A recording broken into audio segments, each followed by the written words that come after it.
everybody, welcome to my first video. You might have noticed straight away that this channel's mainly going to be about cars and driving, so I just thought I'd introduce what I'm doing basically, and like I said, I'm just going to stick with the driving, the games, drive around, comment on different cars and things like that, and go from there. So my driving style is, another way of putting it, quite illegal. I do drive fast as and when. At the minute you probably won't see many videos of me driving my car quick, mainly because the gearbox, just, yeah, it's not very good. It's whining in second gear, so it's due for a box. So at some point might even get a video of the box being changed and step by step. It all depends on if I film it or if I just swap it over and let you know. But I still drive fast, well, as much as the car will allow me to. So the car I have is a 2005 1.6 Astra SXI. So for those of you that like your cars, you'll know that it's not best of cars. But for a first car, it's a good little start, and the car was really cheap to buy actually. I bought it off a friend who was scrapping it for £120, and I've just bought it, fixed it, and run it fine. So I do have a straight pipe and back box on the car. It is a Hornet back box. I think altogether it cost me about £140, £150, something like that. But I just thought we'd have a drive round and we'd go around some back roads maybe, see if I can get foot down a bit, show you how it works. I do clean my car a lot, so every so often we might get videos of me cleaning the car, and that sort of thing.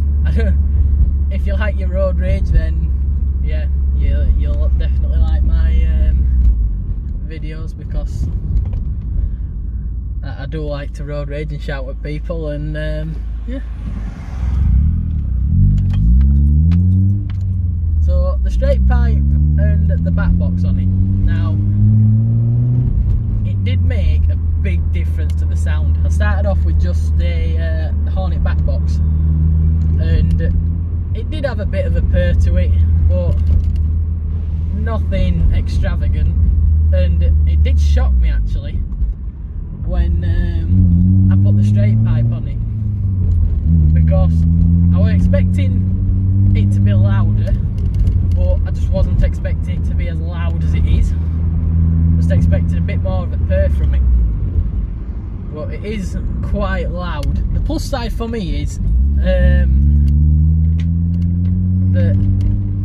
my dad is actually my mechanic, so I do know odd bits myself, and I do bits that I can do,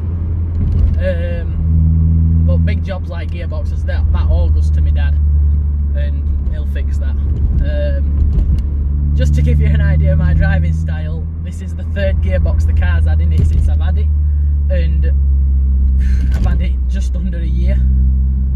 It is getting up to renewing my insurance again. It's up next month, I believe, about the 27th. So yeah, I'll maybe stop somewhere, and there's a full lane for a reason. Maybe we'll stop somewhere and show you around the outside of the car. It's not in the best condition, I'll be honest. It's got scratches and rust and dents, but for what the car is, it is brilliant. I've actually driven 2-litre cars that this can keep up with to about 60 mile an hour. So it is quite fast for what it is.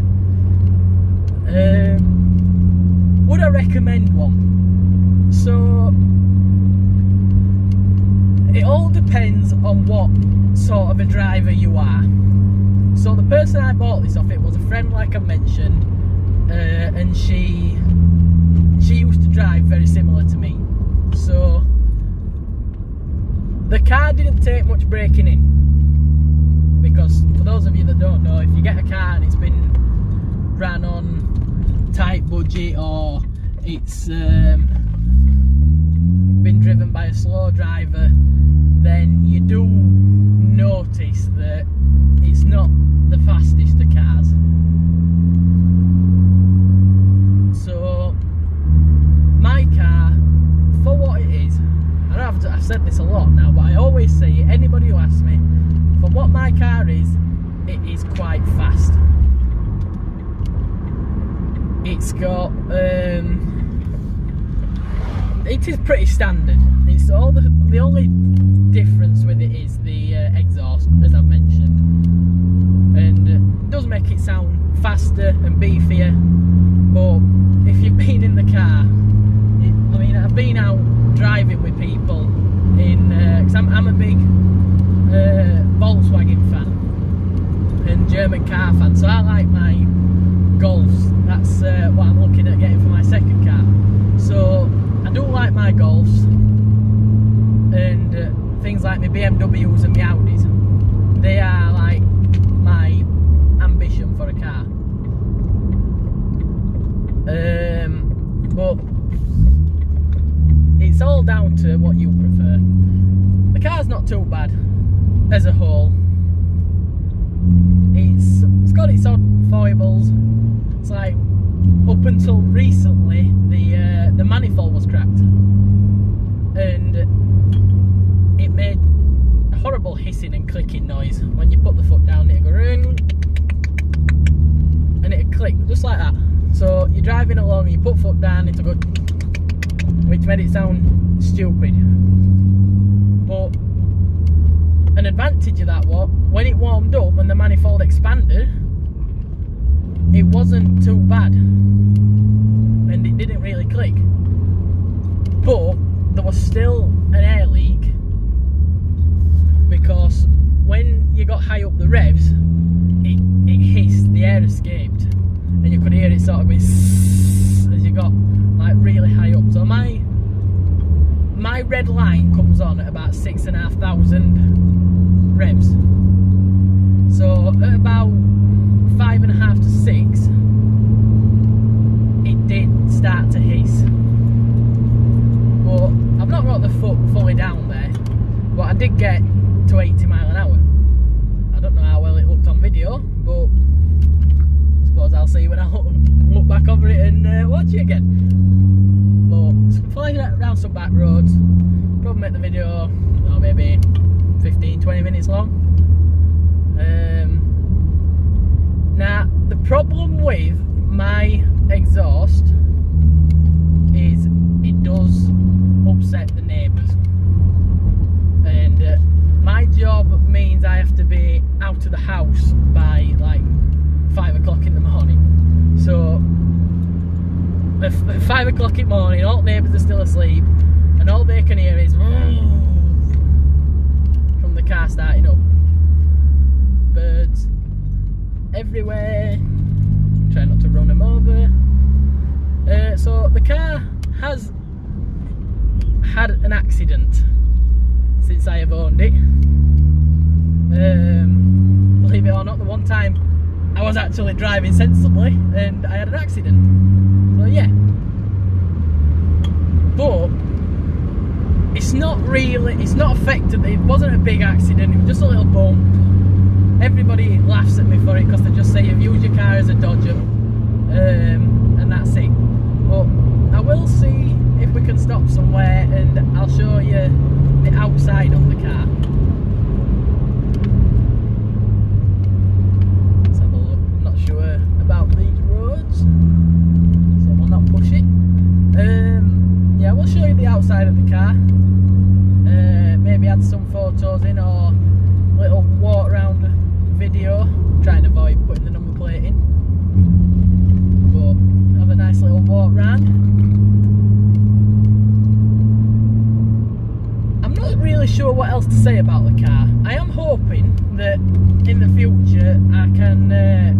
a few others.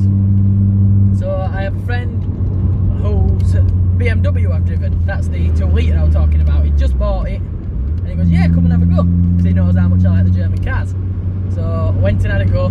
Rear wheel drive 3 Series, but that's only got 115 horsepower, and with this straight pipe and the back box on, my car's probably running 115 horsepower, so it didn't actually feel much quicker. But it never ever, I know I'm saying it as if he had it a long time, and he didn't, but he never ever pressed the sport button or turn the traction control off. I was the first person to do that in his car in the wet, and it weren't very good, to be fair. I'll be perfectly honest. I do like the BMWs and stuff, but I was expecting a lot more from that. Lovely roads. Yeah, I was expecting a lot more from it. I wanted a bit more like get up and go. I wanted to put the foot down, feel it go. I could tell the difference from economy to having the sport button on, but it wasn't the biggest of difference. So I was a bit disappointed, but since then he's had to play around with the car, gone through the settings and things like that, and he has actually found the Sport Plus option on it. So he's found the Sport Plus,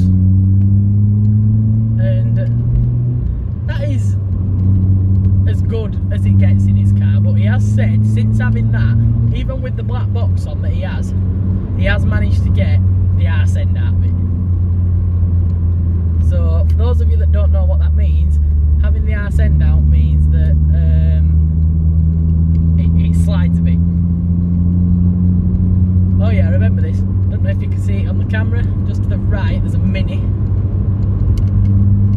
So yeah, looks like somebody else had fun down this road. But when I clean my car, I know I'm sort of jumping around the topics a bit, but I do forget a lot what I'm talking about.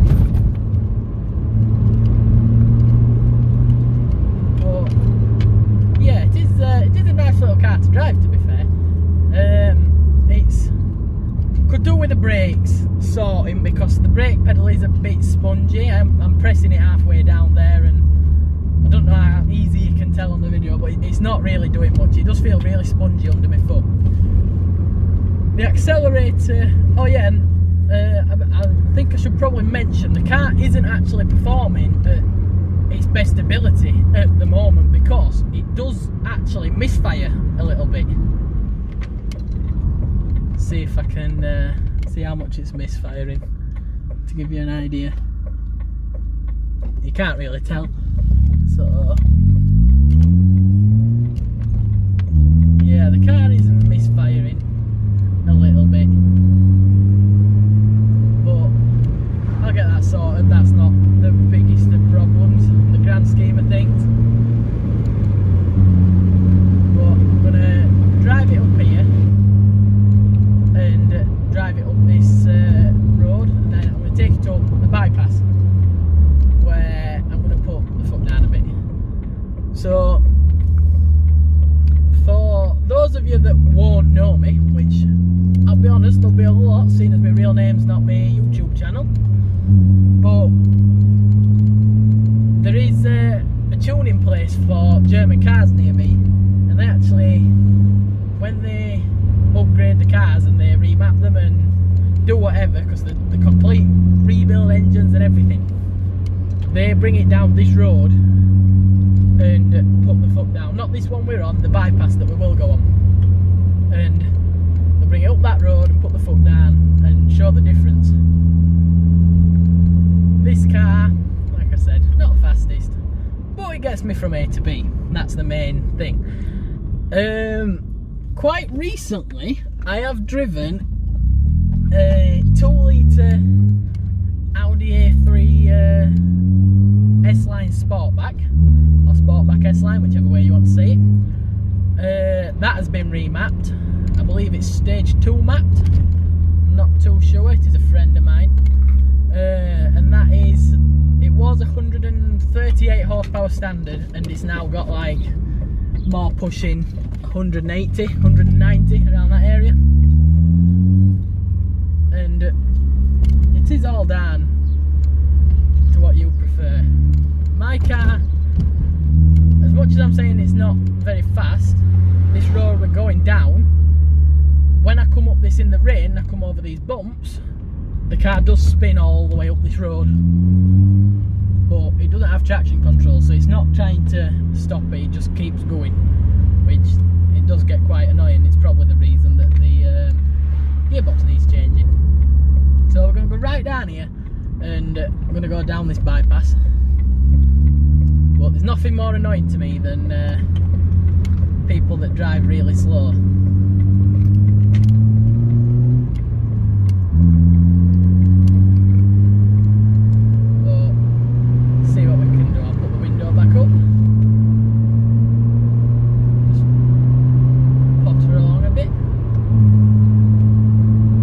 Change gear a lot faster, but with the gearbox being in the state that it's in, I don't want to chance it and make it even worse. I don't mind putting the foot down a bit and seeing what I can get out of it, but it's not going to be best. I have had, even though if you look online at the car, it does say that my car will do, I think it's about 113 miles an hour to top speed. The first day I had it insured, I did 115 down the motorway. So it's not too bad, to be fair.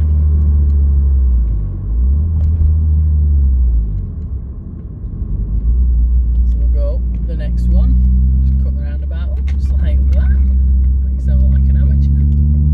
But yeah, we'll get the foot down.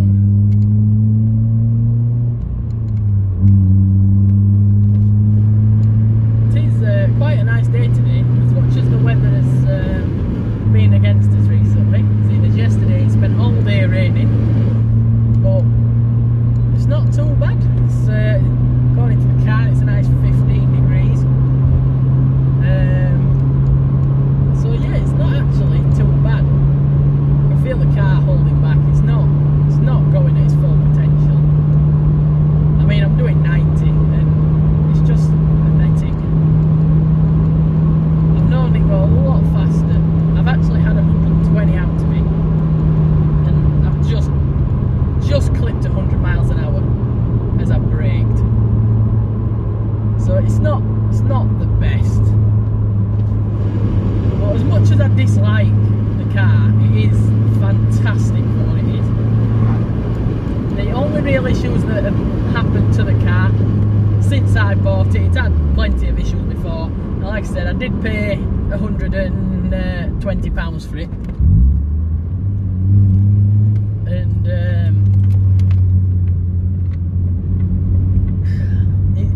it has had, I'm trying to think, probably about £300 before it could pass the MOT. So it has had about £300 on top of the 120. So we are looking, we'll say about £450 the car has cost me. Which, to be fair, isn't too bad when the car, as it was when I bought it, if it was fully in working order, then it would have been about 550 to 600 pounds. So it is cheaper. It's just a lot more work and messing about just for that extra, whatever, £180, £80, something like that. It is a 5-door, not mentioned that, but it is a 5-door. Gets used every day. But it is fine. And to say that the car has got 139,000 miles on it and it's just turned over to that figure in the last couple of days,